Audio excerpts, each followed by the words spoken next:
الحمد للہ وحدہ لا شریک لہ بسم اللہ والصلاة والسلام علی من لا نبی بعد۔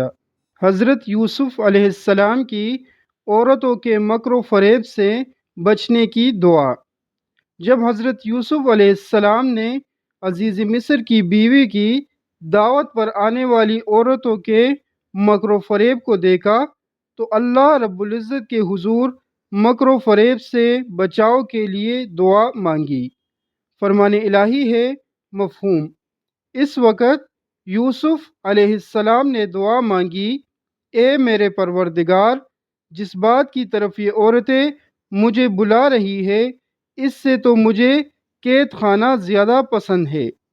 اگر آپ نے ان کا مکر مجھ سے دور نہ کیا تو میں ان کی طرف مائل ہو جاؤں گا اور نادانوں میں سے ہو جاؤں گا۔ پس ان حضرت یوسف علیہ السلام کے رب نے ان کی دعا قبول کر لی اور ان عورتوں کے مکر اس سے دور کر دیے۔ یقیناً وہ خوب سننے جاننے والا ہے۔ سورہ یوسف آیات 33 تا 34۔ حضرت یوسف علیہ السلام قید خانے میں۔ عزیز مصر نے حضرت یوسف علیہ السلام کی بے گناہی کے تمام شواہد و دلائل کے باوجود مشیروں سے مشورہ کرنے کے بعد مصلحت اسی میں سمجھی کہ یوسف علیہ السلام کو کچھ مدت کے لیے قید خانہ میں بند کر دیا جائے تاکہ اپنے خاندان کا عیب چھپ جائے اور وقت گزرنے کے ساتھ ساتھ لوگ اس واقعے کو بھول جائے۔ چنانچہ اس نے حضرت یوسف علیہ السلام کو قید خانے میں ڈال دیا، لیکن اللہ تعالیٰ نے اس قید کو بھی آپ علیہ السلام کے لیے خیر و برکت کا باعث بنا دیا۔ فرمان الہی ہے مفہوم۔ پھر یوسف علیہ السلام کی پاک دامنی کی تمام نشانیوں کو دیکھ لینے کے بعد بھی انہیں یہی مصلحت معلوم ہوئی کہ یوسف علیہ السلام کو کچھ مدت کے لیے قید خانے میں رکھے۔ سورہ یوسف آیات 35۔ قید خانے میں ساتھیوں کا خواب اور آپ علیہ السلام سے تعبیر کی درخواست۔ جب حضرت یوسف علیہ السلام کو قید خانے میں ڈالا گیا تو آپ علیہ السلام کے ساتھ دو ایسے نوجوانوں کو بھی قید کیا گیا جن میں سے ایک بادشاہ کا ساقی اور دوسرا باورچی تھا۔ ان دونوں پر بادشاہ کو زہر دینے کا الزام تھا۔ جب جیل میں ان کی ملاقات حضرت یوسف علیہ السلام سے ہوئی تو وہ آپ علیہ السلام کے اخلاق و کردار، عادات و اطوار، اقوال و افعال، کثرت عبادت اور اللہ تعالیٰ کی مخلوق پر شفقت سے بہت متاثر ہوئے۔ ان دونوں نے ایک ہی رات میں خواب دیکھا۔ ساقی نے خواب میں دیکھا کہ انگور کی بیل کی 3 شاخیں ہیں، ان میں پتے اگ آئے ہیں اور انگور کے گچھے پک گئے ہیں۔ اس نے انگور لے کر بادشاہ کے پیالے میں نچوڑے اور اسے وہ مشروب پلا دیا۔ باورچی نے خواب میں دیکھا کہ اس کے سر پر روٹیوں کی 3 ٹوکریاں ہیں اور پرندے سب سے اوپر کی ٹوکری سے کھا رہے ہیں۔ ان دونوں نے اپنا اپنا خواب حضرت یوسف علیہ السلام کو سنایا اور تعبیر بتانے کی درخواست کی۔ فرمان الہی ہے مفہوم۔ اور اس یوسف علیہ السلام کے ساتھ 2 نوجوان بھی قید خانے میں داخل ہوئے۔ ان میں سے ایک نے، جو شاہی ساقی تھا، کہا، میں نے خواب میں اپنے آپ کو انگوروں کے رس سے شراب نچوڑتے دیکھا ہے، اور دوسرے نے، جو شاہی باورچی تھا، کہا، میں نے اپنے آپ کو دیکھا ہے کہ میں اپنے سر پر روٹی اٹھائے ہوئے ہوں جسے پرندے کھا رہے ہیں۔ دونوں نے کہا، آپ ہمیں اس کی تعبیر بتا دیجئے، ہمیں تو آپ نیک شخص دکھائی دیتے ہیں۔ سورہ یوسف آیات 36۔ حضرت یوسف علیہ السلام کا تعبیر بتانے سے پہلے دعوت توحید پیش کرنا۔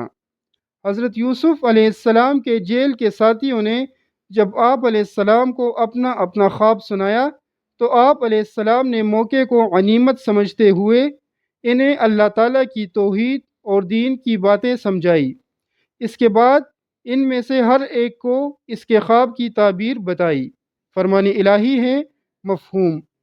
یوسف علیہ السلام نے کہا، تمہیں جو کھانا یہاں ملتا ہے، اس کے آنے سے پہلے ہی میں تمہیں ان خوابوں کی تعبیر بتا دوں گا۔ یہ سب اس علم کی بدولت ہے جو مجھے میرے رب نے سکھایا ہے۔ بے شک میں نے ان لوگوں کا دین چھوڑ دیا ہے جو اللہ پر ایمان نہیں رکھتے اور آخرت کا بھی انکار کرتے ہیں۔ میں تو اپنے باپ دادا یعنی ابراہیم، اسحاق اور یعقوب علیہ السلام کے دین کا پیروکار ہوں۔ ہمارے لیے یہ جائز نہیں کہ ہم اللہ کے ساتھ کسی کو بھی شریک کریں۔ یہ عقیدہ توحید ہم پر اور لوگوں پر اللہ تعالیٰ کا خاص فضل ہے، لیکن اکثر لوگ ناشکری کرتے ہیں۔ اے میرے قید خانہ کے ساتھیوں، تم خود ہی سوچو، کیا مختلف معبود بہتر ہیں یا ایک اللہ جو سب پر غالب ہے؟ اس کے سوا تم جن معبودوں کی عبادت کرتے ہو وہ تو صرف چند نام ہیں جو تم نے اور تمہارے باپ دادا نے خود ہی رکھ لیے ہیں۔ اللہ نے ان کی عبادت کی کوئی دلیل نازل نہیں فرمائی۔ تابعداری صرف اللہ ہی کی ہے۔ اس نے حکم دیا ہے کہ تم سب صرف اسی کی عبادت کرو۔ یہی صحیح دین ہے، لیکن اکثر لوگ یہ بات نہیں جانتے۔ سورہ یوسف آیات 37 تا 40۔ حضرت یوسف علیہ السلام کا خوابوں کی تعبیر بتانا۔ حضرت یوسف علیہ السلام نے اپنے جیل کے ساتھیوں کو اللہ تعالیٰ کی توحید اور دین کی باتیں سمجھانے کے بعد انہیں تعبیر یہ بتائی کہ تم میں سے جس نے اپنے آپ کو شراب نچوڑتے دیکھا ہے، اس کی تعبیر یہ ہے کہ اسے قید سے رہائی ملے گی اور وہ دوبارہ اپنے بادشاہ کو شراب پلانے پر مامور ہوگا، اور جس نے اپنے سر پر روٹیوں کے ٹوکرے دیکھے ہیں، اسے پھانسی دی جائے گی اور پرندے اس کے سر سے گوشت نوچ نوچ کر کھائیں گے۔ فرمان الہی ہے مفہوم۔ اے میرے قید خانہ کے ساتھیوں، تم دونوں میں سے ایک تو اپنے مالک بادشاہ کو شراب پلانے پر مقرر ہو جائے گا، لیکن دوسرا سولی پر چڑھا دیا جائے گا اور پرندے اس کے سر میں سے گوشت نوچ نوچ کر کھائیں گے۔ تم دونوں جس بارے میں مجھ سے پوچھ رہے ہو، اس کام کا فیصلہ کیا جا چکا ہے۔ سورہ یوسف آیات 41۔ حدیث رسول اکرم صلی اللہ علیہ وآلہ وسلم۔ جب تم میں سے کوئی اچھا خواب دیکھے تو اس پر اللہ کا شکر ادا کرے اور اسے اہل علم کے سامنے بیان کرے، اور اگر کوئی ناپسندیدہ خواب دیکھے تو وہ شیطان کی طرف سے ہے، لہٰذا اس خواب کے شر سے اللہ تعالیٰ کی پناہ مانگے اور وہ خواب کسی سے بیان نہ کرے۔ ایسا کرنے سے وہ اسے نقصان نہیں پہنچائے گا۔ حضرت یوسف علیہ السلام کی ساقی سے درخواست۔